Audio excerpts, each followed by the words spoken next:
da zafi na ɗauko tafiyar zuwa wurin abban shamsiya, duk da na san raja da sun mana fintin kausun bar mu hanya zuwa fadar kairul anbiya. Amina da Abdullahi al-Mustafa rainan Sadiya, mai alam da alam wala saufa taken da rabbiya ma ba karya, shugaba ka shafe karya ba gaban ka bale ku ba baya.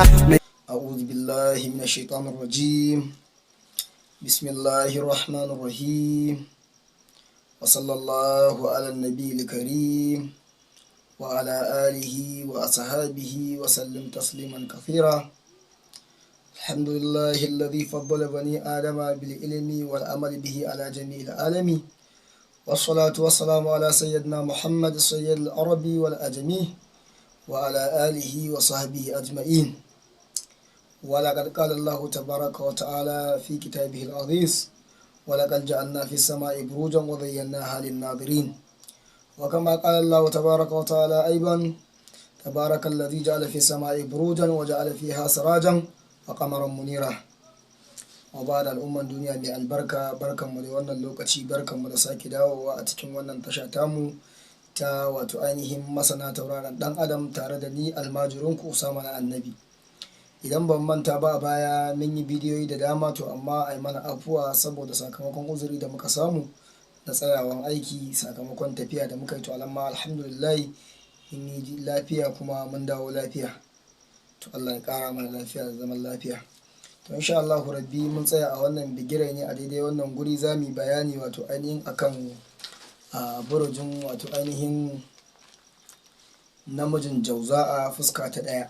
Mun yi bayani akan himlu tun daga farko, tun daga kan namiji fuska da ɗaya, ta biyu har ta uku ƙaddarar rayuwa. Mun yi bayani akan sauro. To yanzu insha Allah rabbi za mu tashi akan burjin jauza'a wato ainihin burji na uku kenan insha Allah. To fuska ta ɗaya, burjin jauza'a fuska ta ɗaya namiji kenan, shine wanda tauraron mushtari ya dube shi. Wato ainihin shi wannan bawan Allah yakan kasance wato mutum ne dogo kuma yana da saurin magana, haka za ka ji na da saurin baki. Yakan kasance mutum ne dogo mai saurin magana, haka mai saurin baki insha Allah. Sannan kuma Allah yakan ba shi kyan sura. Lallai Allah yakan ba shi kyan sura sosai,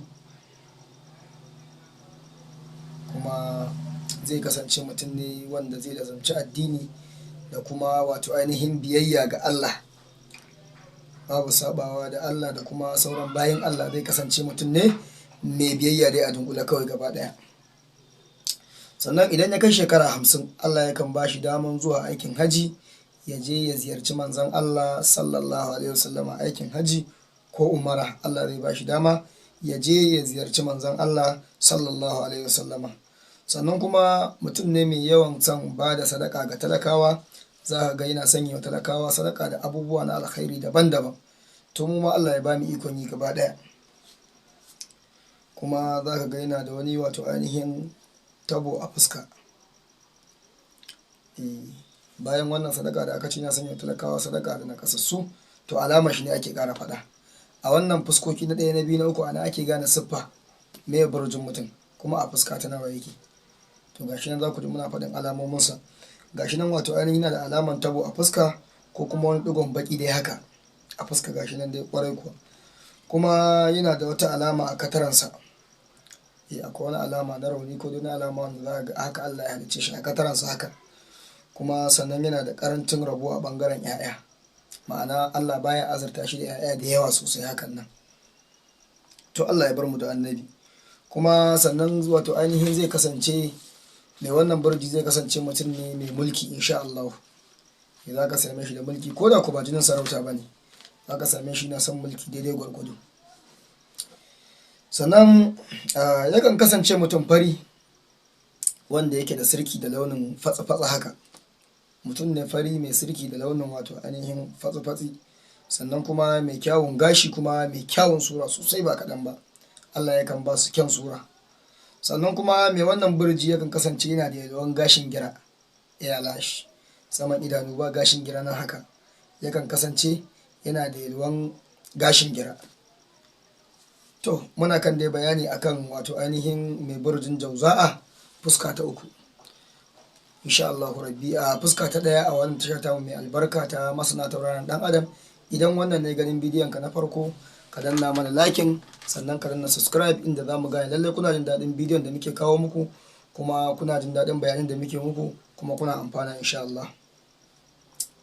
To kar da manta mu daura da bayanin mu. Sannan kuma yana da faɗin goshi, kuma yana da madaidaicin tsayi, ma'ana shi ba gajere ba shi ba dogo ba. Kuma yana da yawan magana, ma'ana yawan surutu kenan, musamman idan an tambaye shi yana da saurin ba da amsa. Ana tambayan shi zaka ga ya mai da amsa. Kuma gashi nan za ka ga wato ainihin yanayin sa yakan iya canzawa, ko da wani lokaci za ka iya ganin yanayin sa ya canza. Wannan burujin namijin jauza'a kenan fuska ta ɗaya. Ko da wani lokaci za ka iya ganin yanayin sa ya canza, yanzu za ka gan shi kuma yanzu ka ga ya canza. Sannan kuma yakan kasance wato ainihin mai riko da addini ne, kamar yadda na faɗa, yakan zama mutum ne mai riko da addini, kuma da hanyar bayin Allah su fa'idin da ji waliyi na Allah, to za ka ga yana riko da su, kuma yana Allah ragab da su saboda neman albarka. To mu Allah ya ba mu gaba ɗaya albarka. To sannan kuma idan ya kai shekara 50, kamar yadda na faɗa a can, yakan samu daman zuwa aikin haji, ziyarar manzon Allah. Sannan kuma yakan kasance mai yawan sadaka ne ga talakawa. Idan kuma shekarunsa suka ja, ma'ana tsufa ya zo, shekaru suka yi baya, shekaru suka ja, to me yake faruwa? Yakan samu matsalan ciwon kafa. Za ka ga yana tafiya yana dogarawa, ko kuma ka ji ya ce wani kafansa tana riƙewa. Lallai yakan samu matsalan ciwon kafa, to Allah ya raba mu da shi. Waɗanda kuma suke da shi, to ubangiji Allah ya yi musu alfarman manzon Allah sallallahu alaihi wa sallama. Kamar yadda na faɗa, ba shi da yawan 'ya'ya, amma Allah yakan ba shi kaɗan ne masu albarka. Sannan kuma idan ya yi gadon sarauta, idan Allah ya sa gidansu gidan sarauta ne, ko ya gadi sarauta ko wani abu na iko haka, to kuma shi ma zai iya samun sarautar insha Allah. Lallai inda ya gadi sarauta, to insha Allah rabbi zai iya wato ainihin samun sarautar. Wannan haka yake, Allah ya so ya yarda. Ko kuma in ma bai samu sarauta ba, to zai iya samun wani babban matsayi a gwamnati. Ai da masu Allah ya yi su ne don su riƙe matsayi da dama. Ko bai samu sarauta ba, to za ga Allah ya bashi wani babban matsayi a gwamnati, ko kuma a gari, ko kuma inda yake, ko kuma a wata masana'anta, ko a gurin aikinsa, ko dai wani abu. Allah dai zai bashi wani matsayi haka. To Allah ya bar mu da annabi. Sannan kuma yana da wato ainihin sa'a, yana da rabo sosai a ɓangaren kasuwanci. Yana da sa'a, kuma yana da rabo sosai a ɓangaren kasuwanci, musamman wanda za a je wani gari a je a siyo, a saro, ma'ana fatauci kenan, safara. Ya je wani garin ya saro ya siyar, yakan samu kuɗi sosai a wannan ɓangaren. Yana da rabo sosai. To in kana da burujin jauza'a, musamman kasan kai wajahi na ɗaya ne haka, kamar yadda muke faɗa, to sai kai kokari ka je wato ainihin ka je kai harkan fatauci, za ka samu alkhairi da shi insha Allah.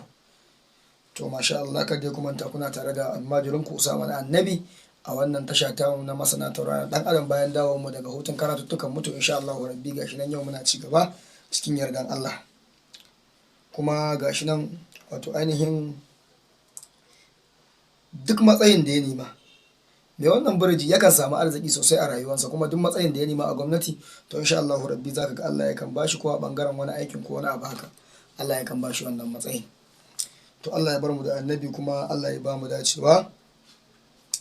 Sannan kuma wato ainihin idan ya je neman wani mukami, ko suna takara da wani ko wani abu, ko da masu neman suna da yawa, to sai kaga shi Allah ya bashi, saboda wannan baiwa ce, kaddara rayuwarsa ce a haka.